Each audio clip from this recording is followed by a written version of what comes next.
The North Atlantic, night, September 1940.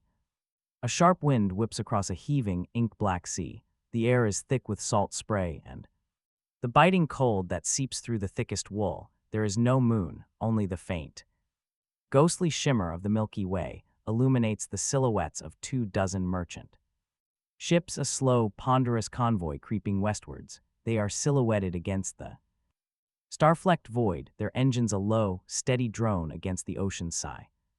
A few hundred meters off the port bow, a different shape breaks the surface. It is low, sleek and sinister. A film of water cascades from its steel hull. The U-48 has arrived. On the conning tower, Captain Lieutenant Heinrich Bleikrot raises his binoculars. His breath fogs the cold lenses. He does not need to see the ships clearly. He can smell them.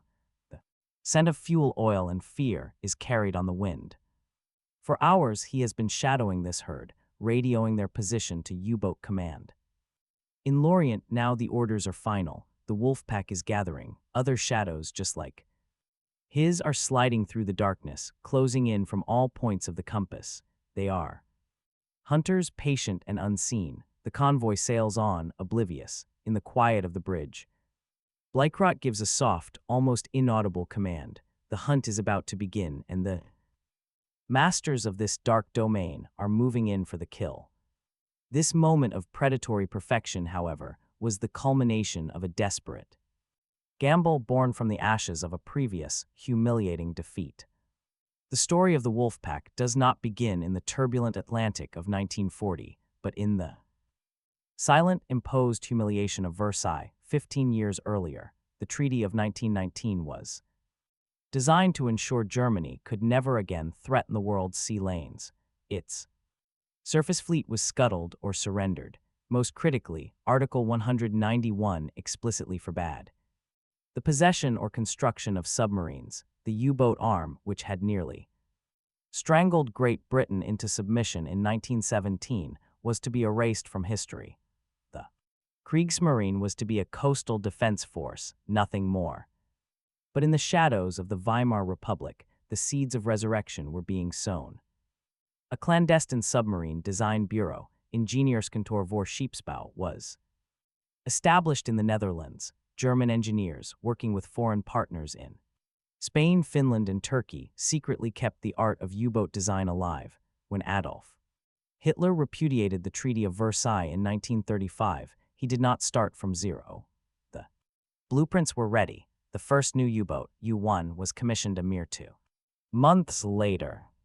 Command of this nascent force was given to a man whose entire worldview had been forged in the last war, Kapitän Zur See Karl Dönitz, as a young U-boat commander in 1918. Dönitz had been captured after his submarine, UB-68, was forced to the surface and sunk in the quiet solitude of a British prisoner-of-war camp. He relentlessly analyzed his failure and that of the Imperial Navy. The problem, he concluded, was not the U-boat itself but its tactical deployment. Solo operations, the guerre de course of a lone corsair, were vulnerable and inefficient against the Allies' greatest innovation, the convoy system.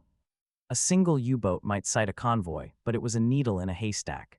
It could only attack a handful of ships before the escorting warships would drive it down or destroy it.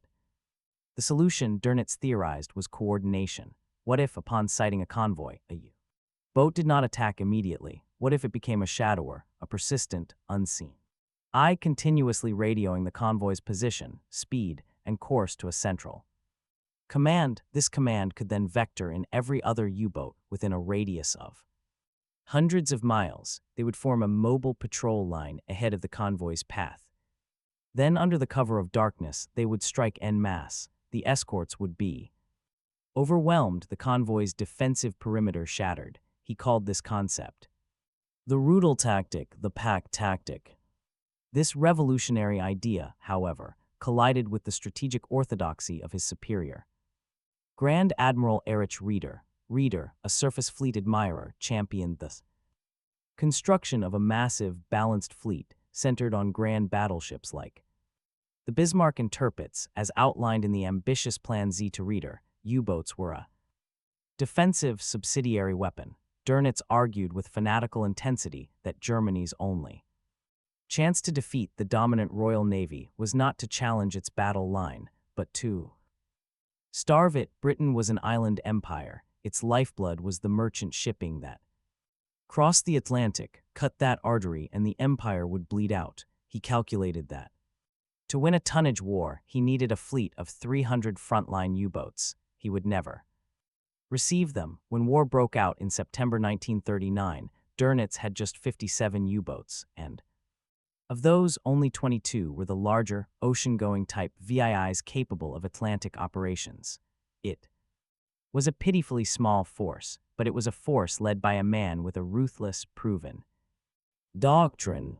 The early, isolated successes of U-boats like Gunther Preen's U-47 which audaciously sank the battleship HMS Royal Oak inside the Royal Navy's home base at Scapa Flow, proved the skill and daring of the crews, but it was the fall of France in June 1940 that provided the Wolfpacks with their teeth. Almost overnight, the strategic map was redrawn. The U-boats were no longer forced to operate from distant German North Sea ports. They now had direct access to the Atlantic from the French coast, Lorient, Brest, Saint-Nazaire, La Rochelle. These bases cut thousands of miles off their transit routes, allowing them more time on station in the prime hunting grounds. The stage was now set. The lonely sentinel in the night, U-48 was no longer an outlier.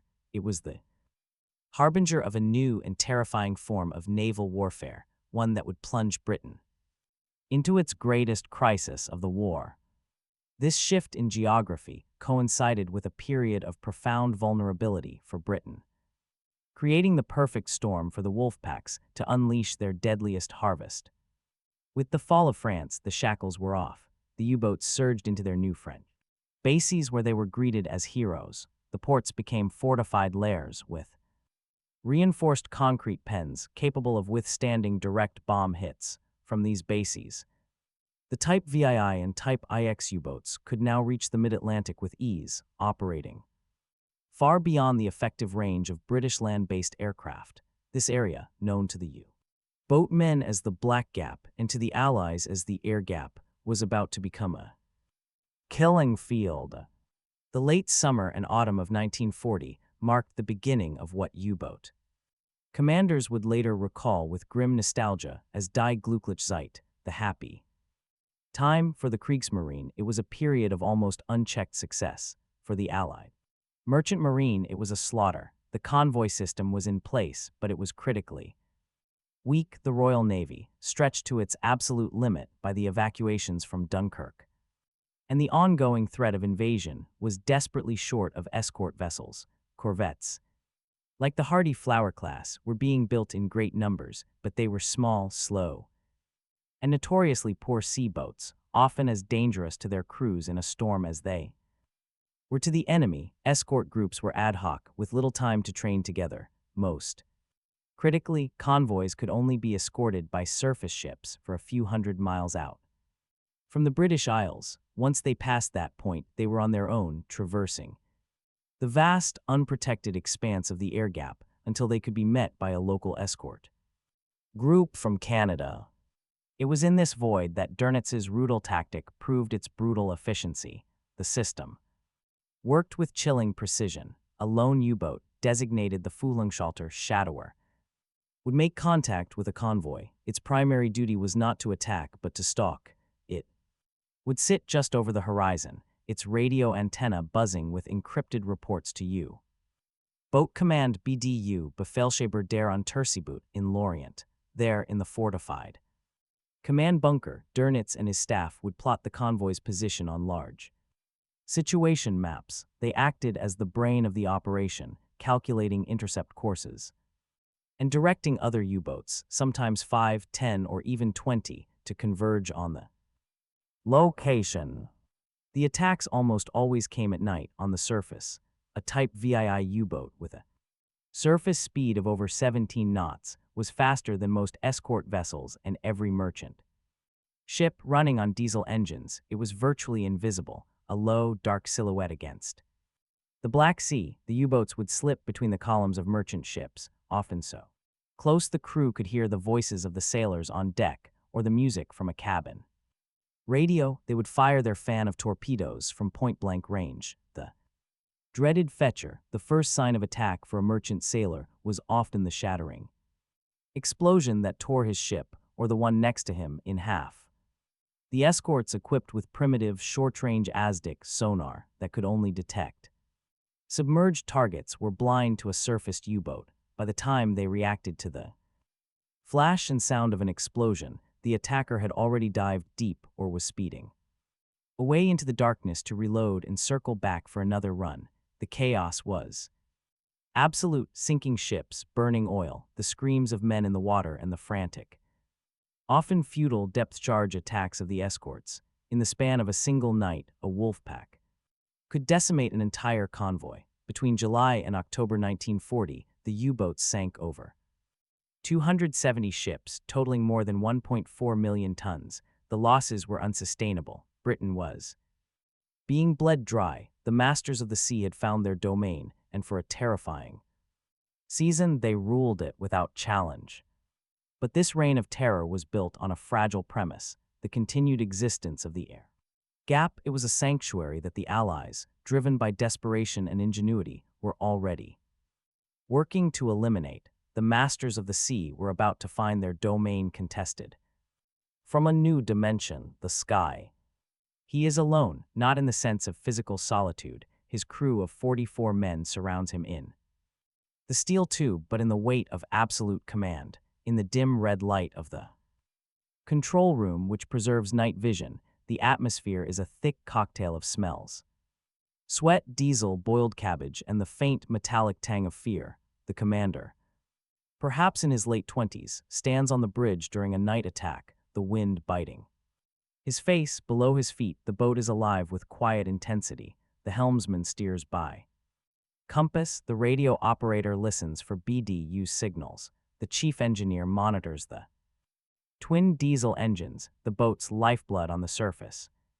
His world is a constant calculation of variables: fuel remaining, torpedoes left, the convoy's zigzag pattern, the position of the escorts, their searchlights sweeping the darkness like accusing fingers. He must possess the patience of a stalking predator and the nerve of a gambler. One mistake, a silhouette caught in a starshell's glare, the misjudged course of a destroyer, means oblivion. The pressure is immense. He is responsible for every life aboard, for the success of the mission, for the tonnage war itself. He must be part tactician, part psychologist, and utterly ruthless. When he gives the order "lows, fire," it is the culmination of hours, sometimes days, of tracking.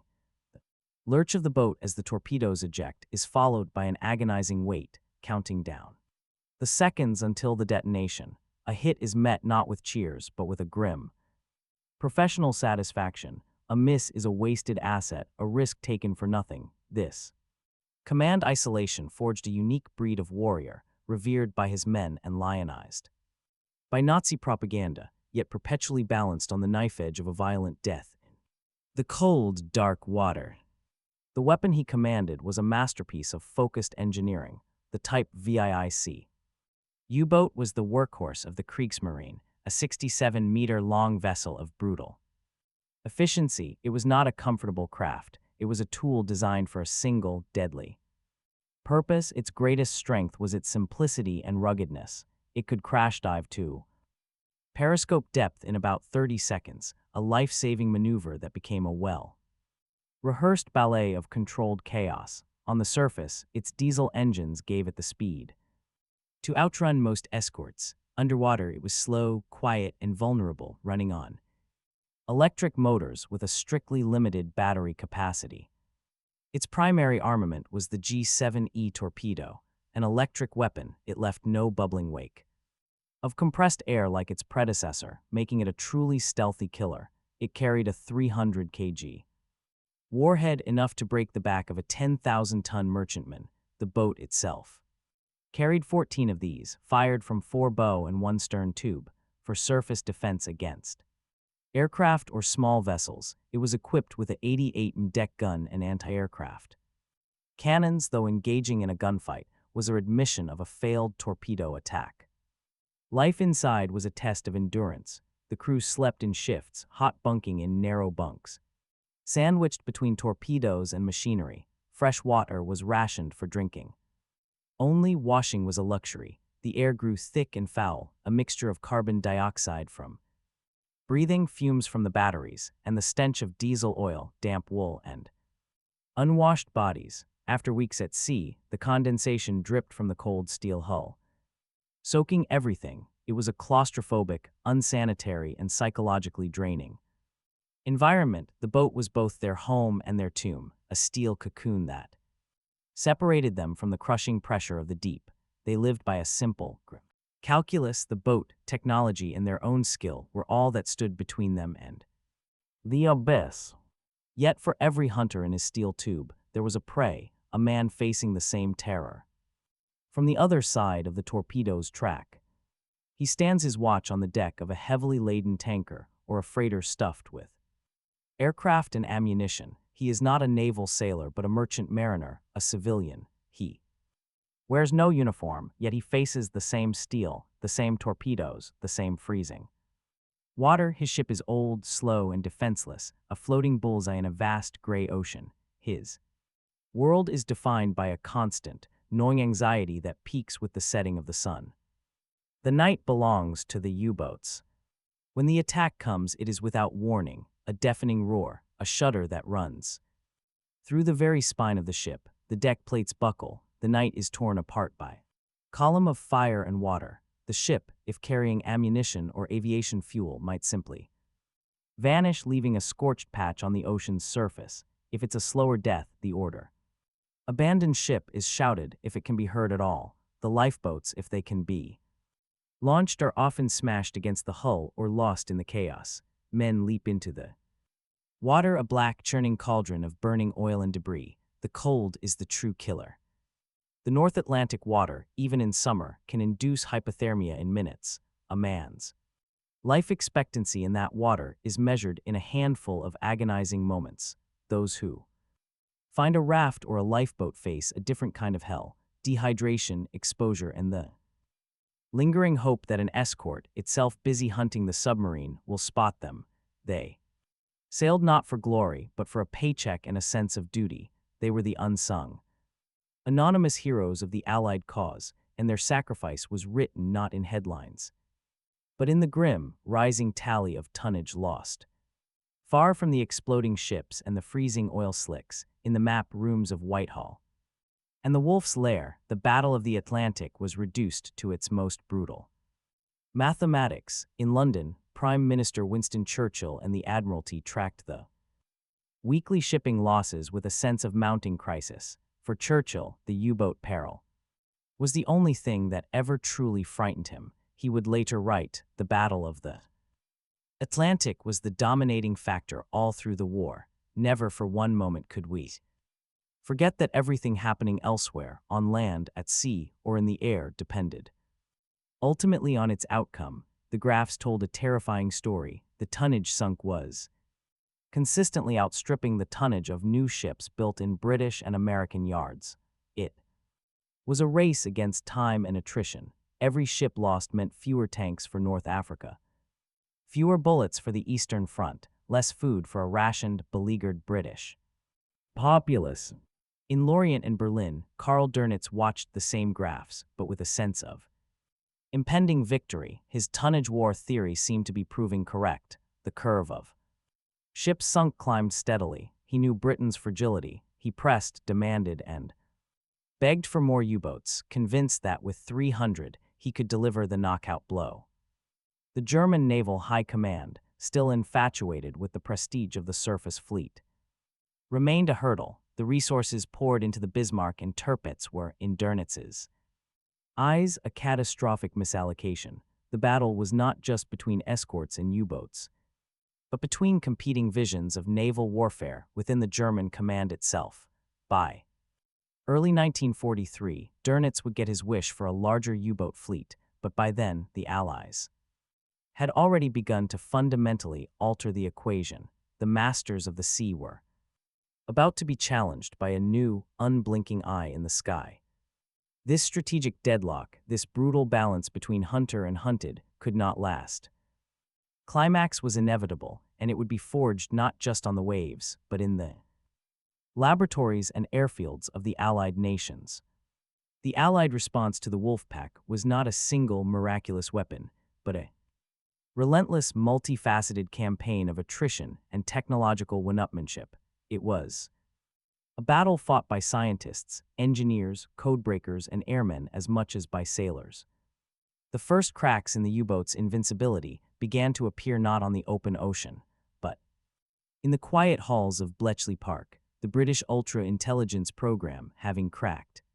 The German Enigma codes began to provide priceless, albeit intermittent, insights into U-boat movements. When the codebreakers could deliver timely information, convoys could be rerouted away from waiting wolfpacks, turning a potential massacre into a silent evasion. This was the first critical blow, robbing Dönitz of his strategic surprise.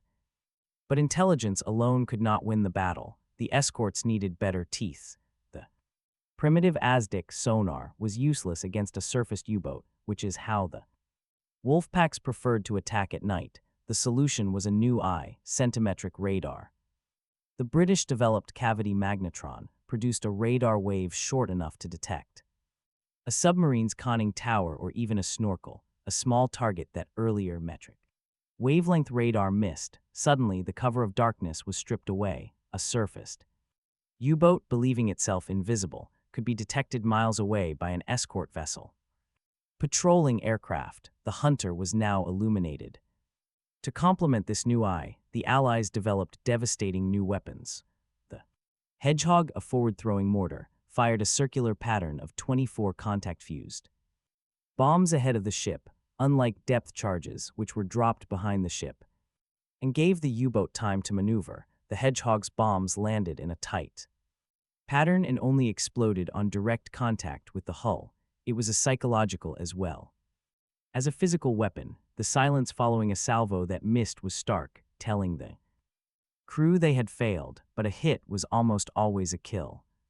For the aircraft, the challenge was to find and attack U-boats at night. The Leigh Light answered this call. This powerful carbon arc searchlight was mounted on Liberator and Wellington bombers. The aircraft would use its radar to guide it to the target, then, at the last moment, switch on the blinding Leigh Light, catching the U-boat on the surface.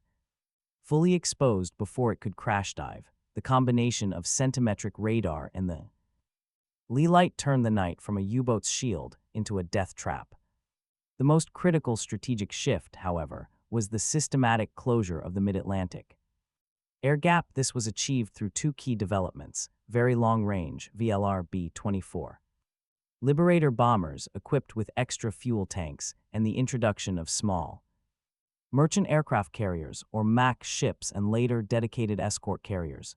These baby flat tops could sail with the convoys, providing a continuous organic air umbrella. No longer was there a sanctuary. From the airfields of Newfoundland, Iceland, and Northern Ireland, and from the decks of ships in the very heart of the convoy, Allied air power extended its reach. The sky, once a domain of occasional danger for the U-boat, was now perpetually watched. The masters of the sea were about to find their kingdom had been conquered from above.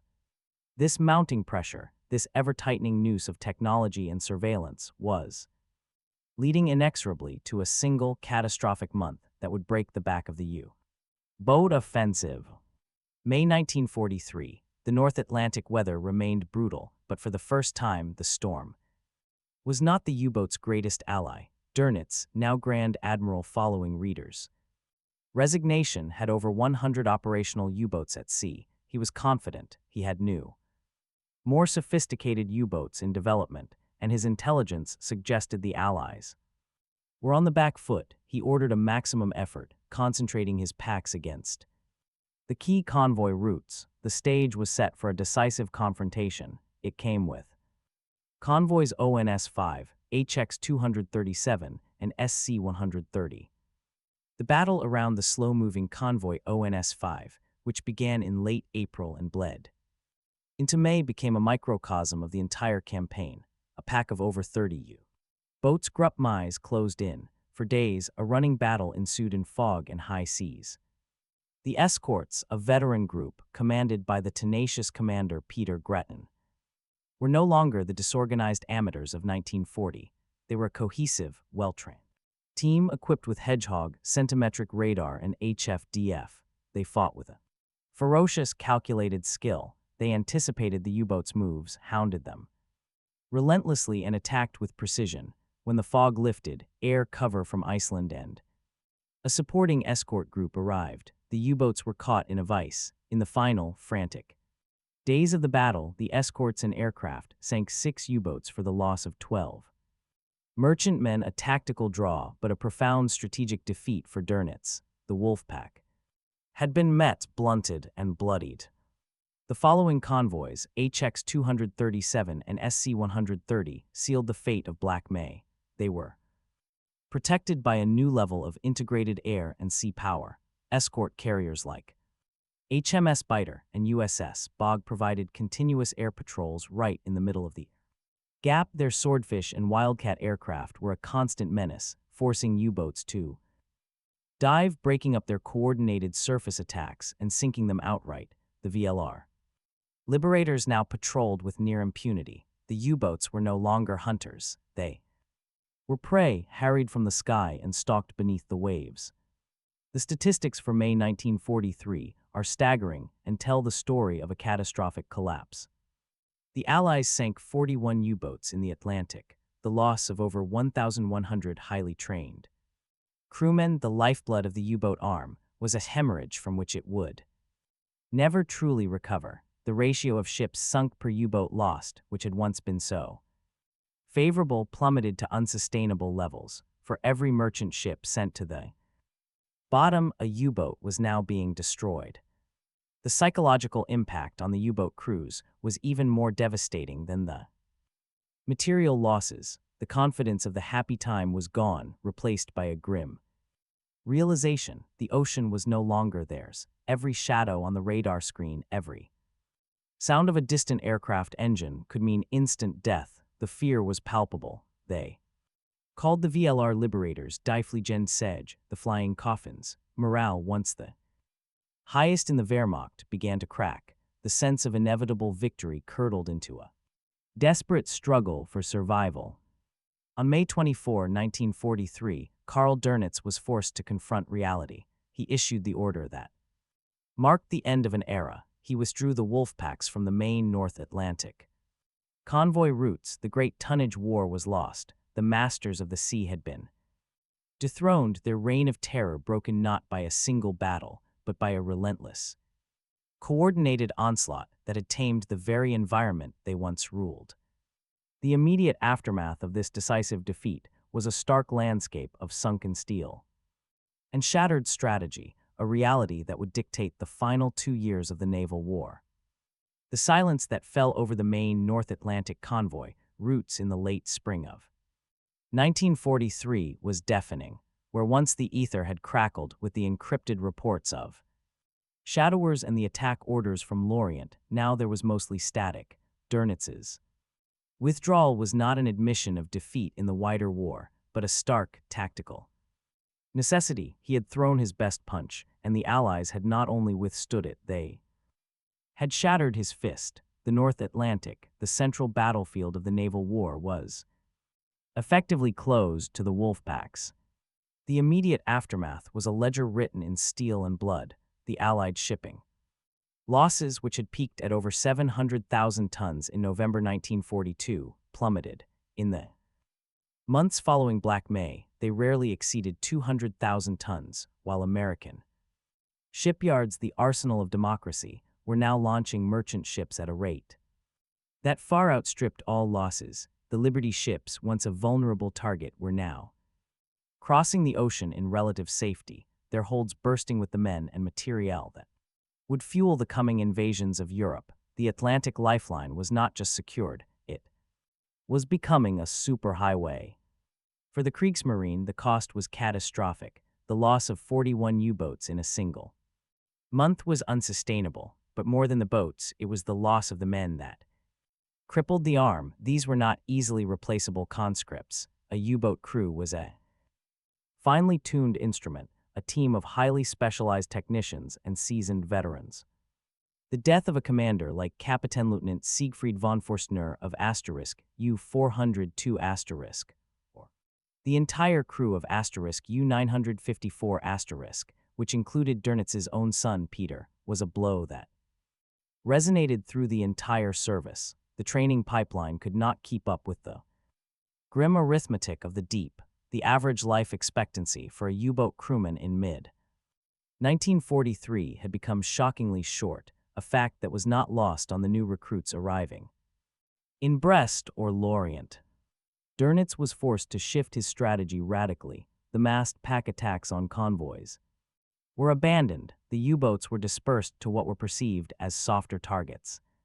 The waters off West Africa, the Indian Ocean, and the Caribbean, while they would continue to score isolated successes, they were now engaged in a guerrilla war at sea. Far cry from the decisive tonnage war Dönitz had envisioned, the main effort now was to survive long enough to await the promised wonder weapons, the new Type XXI and Type XXIII Electroboot, these revolutionary submarines designed to operate primarily submerged, were meant to reclaim the Atlantic, but they were still on the drawing boards and in the early stages of production. For the remainder of 1943 and into 1944, the U-boat arm was in a defensive, holding pattern, licking its wounds and waiting for a salvation that would come too late. This tactical withdrawal, however, had profound and immediate strategic consequences that echoed all the way to the beaches of Normandy. The strategic ramifications of the U-boat's defeat in the spring of 1943 extended far beyond the statistics of tonnage saved or U-boats destroyed.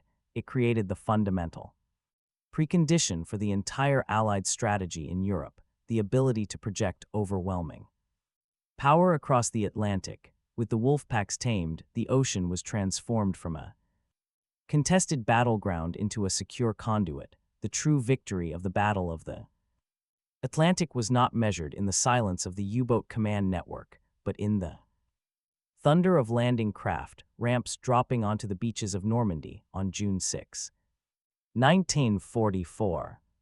Operation Overlord, the largest amphibious invasion in history, was an endeavor of breathtaking logistical complexity. It required the prepositioning of millions of tons of supplies, thousands of aircraft, and over 2 million men from the United States, Canada, and Britain. The harbors of southern England were choked with this assembled might. For the invasion to have any chance of success, the transatlantic flow of these forces had to be uninterrupted and, most critically, unseen by the enemy. Had the Wolfpacks of 1942 still been prowling the approaches to the British Isles in 1944, the entire operation would have been placed in mortal peril. The slow, heavily laden troop transports and landing ships would have been devastatingly vulnerable. The constant threat of submarine attack would have disrupted shipping schedules, sunk irreplaceable specialized equipment, and drowned thousands of soldiers before they ever saw a German bunker.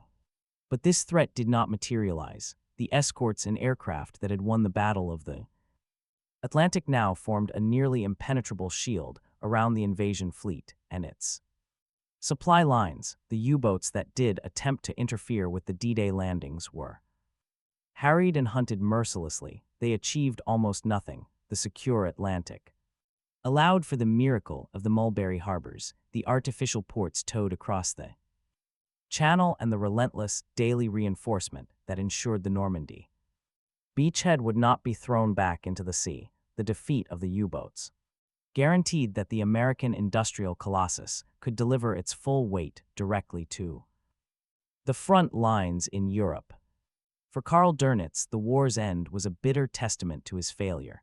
In April 1945, following Hitler's suicide, he became the president of Germany for a fleeting, chaotic 20 days, his authority extending little further than the surrender of German forces.